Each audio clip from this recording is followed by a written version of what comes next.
In case you missed it earlier this week, it happened on Monday around 12:33 p.m. Spain, Portugal, and parts of southern France lost power. Spain lost 15 gigawatts of electricity, which was over 60% of the national demand that was gone instantly.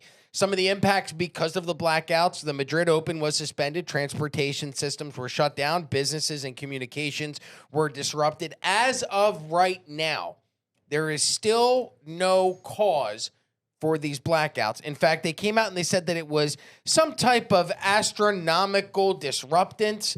But then, they looked at the weather patterns and they looked at solar flares from space and they said, well, that couldn't have been it. It's very odd that 5 days after this happens, we still have zero answers as to what caused it. But it started making me wonder, is this a test of something that could happen here? Do you guys remember after 9/11? 2000, it was like the summer of 2001 where there was that gigantic blackout where all of New York City lost power. You were like... I was 4. Yeah, so you don't remember. Connor, you were pretty young then too. Okay, I'm the only old fart on the show. Chris, you and I was remember that? in New York. You were in New York when that happened. So when we know that something is serious, obviously, guys, I always bring everything back to sports. When football practice gets canceled, you know something serious is going on. So we were in the middle of training camp, and things got canceled, everything got shut down, and we got brought off, and that's how you know it's like a serious deal there. And it was crazy. Like everything was halted for like a full day almost. And what's insane about that is that the power grid went down. They actually figured out and they traced it back to the grid collapsing in Ohio. Ohio was a main source of where the power that funneled to New York City came from, and they tracked it back down within days. In fact, I think the power was still out at that point, and we're talking 24 years ago. The power goes down, it's still out, and they're tracking it back and already being able to tell us what caused it here in the United States. But here we are 5 days later, and we still have no answers. Well, so I was reading, because we had talked about this in a script meeting with Pat, I was reading about how their grid, they went green, right? So there's a lot of this digital energy that they're creating there. They're relying less on nuclear power plants. They're relying less on the energy that we gas and oil. Yes, that we used to build our grid on. So 5 days after they went fully green is when they had this blackout. So my suspicion is that they have, and it was a really hot day. So right when it went out, so they're drawing all this energy, and they can't make enough fast enough with this new digital green energy program that they have running. So, and that's what a lot of countries are starting to do today with this green initiative, blah blah blah. But we have all these raw materials that we never had this much of an issue with. You're able to track it, right? You were able to track it 24 years ago. Today, you can't, because you're like, okay, where was this magical energy coming from? Yeah, and the problem with solar is you can't really store it. Like it's that's why they have like the whole credit system and everything. Like you can't just hold, like they're trying to build the batteries to store it, but you have to kind of like send it to other people and get credits for it when it's being used. And like places like Spain, it's not consistently sunny. It's like really stupid to have solar in some places because it's sunny like 30% of the time. Yeah. And Chile just had a blackout too a couple months ago, so this could be the green push, or I'm always towards the more skeptical side where it could be like testing to see how people react to stuff like this. Well, the official theories, all right, so Spanish grid operator Red Electrica ruled out a cyber attack, but admitted the cause of the blackout from Monday is still under investigation. Portugal blamed a rare atmospheric event, which was later rejected by meteorologists, and then a suspected failure in a France-Spain power interconnector may have been the cause, but experts say that alone wouldn't have caused this type of blackout on this scale and magnitude. Right now, Spain's High Court is still investigating, again, 5 days later, with they're investigating possible sabotage or foreign interference. But to your point about being skeptical and cautious, you have every reason to be. Yeah. 2023 at the World Economic Forum, the now ousted founder, or I guess not found, was he the founder? Yeah, Klaus Schwab. Yep. He is now ousted from his own organization over embezzlement. Like using travel. Allegedly. Allegedly using company funds for travel and hotel. He said in 2023 at the World Economic Forum, they did a global risk report on cyber attacks, and Klaus Schwab said there is a 93% chance of a catastrophic cyber event happening by the end of 2025. And they said specifically on the power grid too, right? Or I remember them talking about that specifically. He also said the next crisis will be a cyber attack so severe it will halt entire societies. And then they did different simulations. They did the cyber polygon in 2020 and again in 2022. It mocked a global digital contagion mirroring COVID, focused on the supply chain disruptions and power infrastructure. And there was also a systems of cyber resilience simulation, which the end result of that warned that smart grids and renewable energy dependencies increase the risk of cascading failures for the grid. But what this comes down to is, okay, this happened in Spain, it happened in Portugal. If it is a test and they're seeing how people react, what would happen to our grid if it collapsed? Did you guys know that our grid, 70% of the United States grid, the power grid, is over 25 years old? I thought it was like over 50 years old. From here, it says 70% over 25 years old, It's under old. private control and poorly segmented. The U.S. power grid is split into 3 main regions, the East, West, and then Texas has its own. And then here's what's interesting. 90% of electricity runs through about 200 large transformers, most of which are made in China, which we're currently at war with, in a trade war, maybe more. Yeah. So what are you guys going to do when our grid does go out? Well, I'm a prepper. Are you? You're a Yeah. doomsday prepper. Yeah. So where are you going to get your energy from to run your house, or where are you going to go? Well, I have an apartment, so normally I'm a prepper. But I live in an apartment with Humberto and his wife. It's a 2-bed. So where do you store the supplies that you're prepping? those buckets from The food buckets? Yes, but I'm not going to mention the sponsor because they are not sponsoring us. So if they would, would like to, maybe, but the certain place they have food Is buckets. that the one that were sent to the building? Yes. Okay, so I somebody was getting those before like that even happened though, so I'm a long-time customer. My brother has been buying military rations for years and has been holding on to them. He's got a basement. It's a great question to ask, Kelly, because I actually went and I asked ChatGPT, I go, what would happen if the United States were to suffer some type of blackout like this? And it actually broke down like day by day what would happen.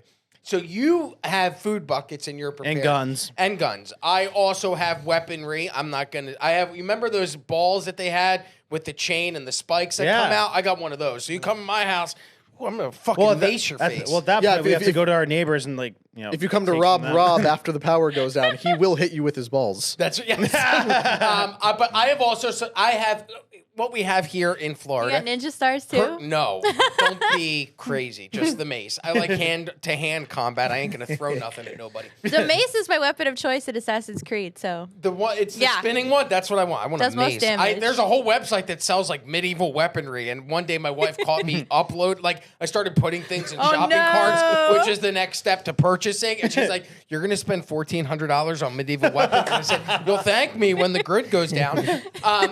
I also have supplies. We have hurricane season here in Florida, so I always stock up. And I've always stocked up before hurricane season. My hurricane supplies one year, 2020, became my COVID supplies. When the supply chain shut down, we've witnessed this happen in our lifetime. I was okay. The only thing I didn't have was toilet paper and paper towels. I didn't ever anticipate not being able to get those. But I grabbed water, I grabbed canned food, grabbed batteries, had everything for hurricane season. COVID hit, we used those supplies. Every year we restock our our hurricane supplies. So I'm prepped and ready to go. Are the rest of you? Connor, you have a child. Yeah. Better I mean, be. so that's a new thing that obviously complicates the plan. But I have family scattered all over South Florida. We have a plan in case, and it's not, in the event of a bad hurricane. It's like if stuff really goes down, we know where we're going to meet, how we're going to get people there. We have, water, medical supplies, and some of us have bug out bags with, clothes, stuff to go.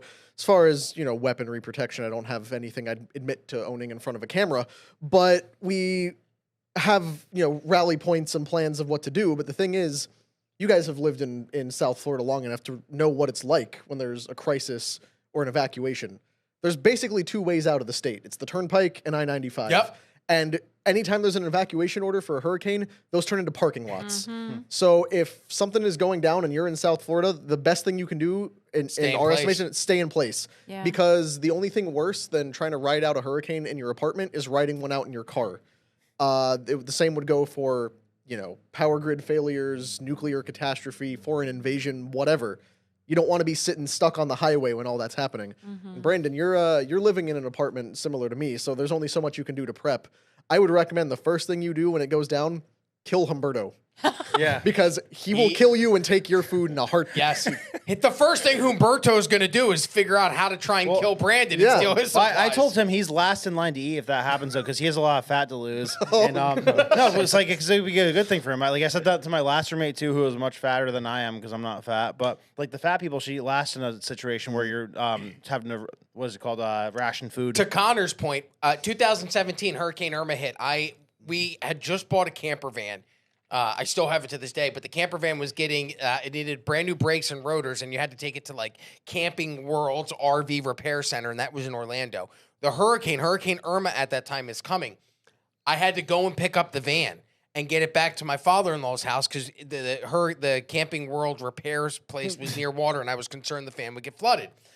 We were on the highway going the opposite direction of all of the traffic leaving the state. And when I tell you it's miles upon miles, I'm not talking like 10 miles. I'm talking 40, 50 miles of like lockdown traffic trying to get out of the state. And you ever see Independence Day when Jeff Goldblum and his dad are going the opposite way towards the aliens and everybody else? It looked just like that. We're heading towards the eye of the storm and everybody's fleeing. But you're right. If you're on those roadways, it gets locked down. You're not going anywhere. The best place to be would be to stay and put. Do you guys have supplies in case the power goes out? Well, this is like vital news to me because, as you know, I'm new down here, so my next hurricane is going to be my first. So I appreciate that.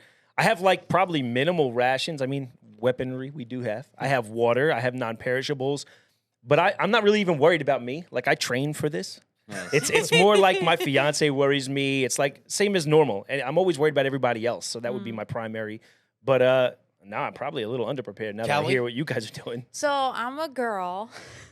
I have, so I don't have any weapons. However, I have a best friend whose house is the first place I go to when there's a hurricane, when there's an emergency, because he has a generator. He's taught me how to use weapons. So I have skill sets, but I don't have the materials. I would recommend you marry this guy immediately. Yes, I agree. Now, I wonder if you in the chat, do you guys prepare for this stuff too? Or are we, Brandon and I, and somewhat Connor, just insane for stocking up for these things? Do you guys have supplies? How long could you go? Here's a breakdown of what would happen day by day if the power goes out. So in the short term, first 1 to 3 days, right? We don't need the rest of the slides. We're good on the rest of the slides for my presentation. Thank you, guys. The first 3 days, no ATMs or card transactions because there's no power. Gas pumps go offline. Water filtration and sewage systems start to fail. Hospitals start to rely on backup generators, which may only last 72 hours. Then we move to the medium term, days 4 through 7. You start to see food shortages due to spoilage and panic buying. You start to see a breakdown in law enforcement communications. Then you start to see mass looting, social unrest, and the breakdown of civil order. Long-term effects, we're talking weeks, 7 days, and beyond. Deaths from lack of access to medication, food, and clean water. Breakdown of all emergency services at that point. An estimated economic loss of $40 to $80 billion per day. And power-dependent cities like New York, LA, Phoenix, and Miami all become uninhabitable, leading to mass migrations from the cities and people rushing to the suburbs. I love that you listed that stuff because that's something a lot of people overlook is medical supplies. I have a shit ton of just all this random stuff. And one of my friends is a nurse, and he also stocks up all of that stuff just for hurricane stuff. So that's something that often gets overlooked besides energy, besides food, is medical stuff because stuff starts to happen, especially when there's looting going on, especially when there's, hospitals. You can't go to the hospital anymore. Could you guys survive? So there's a blackout. Brandon, okay, yes. Brandon's like, training yes, for this my whole life. There's a weird, okay, I haven't been training, but I've watched Walking Dead. I watched I Am Legend. I am prepared to fight zombies. How long would you last? I'm not prepared to fight my fellow man. I think that's going to be the biggest problem. If Brandon comes to my house, he's like, give me your shit or I'm going to kill you. I'm like, I like you. And then boom, I'm dead and he eats all my Fritos. I don't know how long I could last because I'm actually a nice guy. Like I would see people, I'd be like, oh, but if you saw your family hurting, like if you ever watched The Last of Us or played Last of Us, like if you saw your family hurting, like I feel like you would change. go out and I feel conquer. like if you Depends saw on something which happen family to Ben, member. I've got a favorite Ben, of my if you sons. saw something, either of your sons, if you saw something happen, I feel like you would be need like, food or you'd kill Brandon. something. in Wait, 2 Rob, you seconds. have Fritos in your because You got to enjoy No, but something. here's what I'm Corn saying. chips. Did you know? Worst case scenario, Fritos burn for a hours, crazy yeah. long time. No, like, they do. You can light a Frito on Come on, fire Rob, and you're it a will burn survivalist. for like half hour or more. True. The amount of oil and weird saturated stuff See, in that's there. a problem, though. I'm a fat guy. I like my snacks. So, do I light my snacks on fire or do I eat them in the cold? Keep your family warmer. I'm curious how long you guys think you would last. 6 weeks.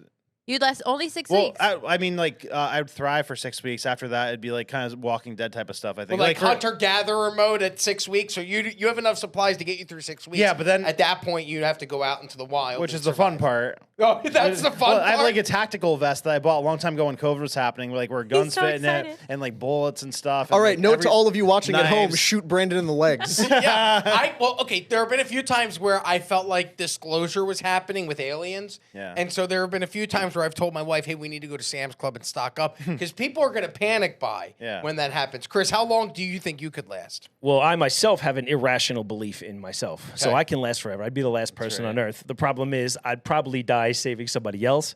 So that's kind of how I think. I've watched enough Walking Dead to. That's to what happens. The Walking ladies Dead drag and us down. Yeah. They I start, was gonna say. my heel broke as I was running in my high heels, and now I have to Yeah. fight zombie people. I mean, I believe like my training in the past and my experiences have put me like mentally. I feel fine. Like Yeah. physically, I feel like I'm unstoppable. It's probably not true, which Connor, is scary. But you have law enforcement for your dad worked in law enforcement, so I'm sure you have access to weapons. You have the Yeah, skill but- set to use those weapons. I have, some minor training in situational awareness and stuff, but I'm also carrying around a 1-month-old child and a slow-moving wife and a mother-in-law who lives up north. So, like, I don't know. Depending on who I'm stuck with, I might not make it very far. Kelly, you're dead if do you my don't get best. to your friend's house. But if you're able to get to your friend's house, how long are you surviving? so that's the thing. I don't have anything holding me back, and I don't think I'm pretty active. I'm not going to get in anybody's way. So, and I'm pretty fast. I can't do it for a long time. Like, I need to be in a lot better shape. But I feel like I could last a while, mostly because I'm a girl. Some people might take sympathy on me or help take care of me. I could learn certain other skills and get better at protecting myself. I feel like I could maybe make it for a while. If we have enough supplies, we could get a compound, and then we could have a And harem I don't use- of hoes to come live on that compound. I don't use as much supplies Exactly. and resources as guys do. Okay. So you'd probably be dead though if you don't get to your friend's house. So we have I to. did for sure. I need to go to his house first and learn. Kelly learn is the missing ways. the one resource that would help women survive in a time of crisis, which is a man. Well, all right, cool. I need a man. Well, all right, we're all doomed. So make sure you stock up on your supplies. Like my mom said, one day when the Chinese invade, you're gonna have to eat your dog, and I'm never gonna eat my dog, Oliver. I love him, so I have supplies. Fuck off, China. So if you like this clip, click right here. And if you want to see more like it, click right here. Stay angry, Patriots.